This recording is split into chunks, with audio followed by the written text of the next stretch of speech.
Desidido ang Calabarzon Region na tanghaling overall champion sa 2017 palarong pambansa sa Antique ngayong buwan. Narito ang report ni Sherwin Kulubong.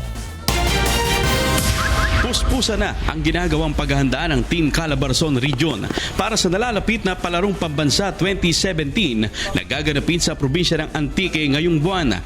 Ang mga atleta ng Calabarzon o Region 4A na binubuo ng mga probinsya ng Cavite, Laguna, Batangas, Rizal at Quezon ay nagsasanay sa kasalukuyan sa Laguna Complex sa Santa Cruz, Laguna. Si Carlito de la Cruz na kalahok sa athletics, target na madepensahan ang kanyang gold title sa totally blind with guide 100-meter dash, kaya seryoso sa kanyang pag-iensayo. Kailigan ko po yung tumakbo po. Hindi naman po lang yung kapansanan para hindi po makasali. Inspirasyon ni Carlito ang kanyang ina at mga kapatid sa kanyang nalalapit na laban. Laksan po nila yung loob nila. Yung porkit po yung may kapansanan po sila, hindi na po nila papakita yung talent nila po. Huwag po silang mahiya, laksan na po nila yung loob nila. Pagsisikapan din ni Edwin Hiro na kaluhok sa athletics at ni Mark Ervin sa wushu na makakuha ng medalya sa palarong pambansa. Nag-striving hard po kami para sa palarong pambansa. Last year po, kasama po ako sa palaro pero hindi ako ganun ka-strong, hindi gaya ngayon.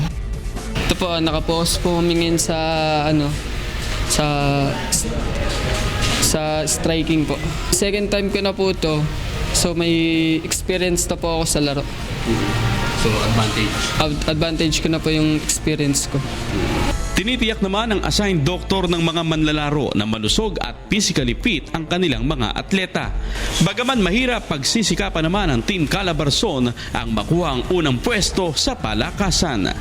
Ang pagtalo sa NCR napakabigat. Ang problem doon kasi sir, yung aming ibang atleta ng mga gold medalist namin ay napapirate ng NCR. So sila ngayon yung mangyayari na makakalaban namin. Ilan po yung mga athletes namin na after namin na ma-develop sa region namin, kinukuha nila, napapirate. Noong nakaraang taong palarong pambansa na ginanap sa Albay, pumangalawa sa overall team standings ang Calabarzon habang nanguna naman ang National Capital Region. Sherwin Kulubong, UNTV News and Rescue, Laguna.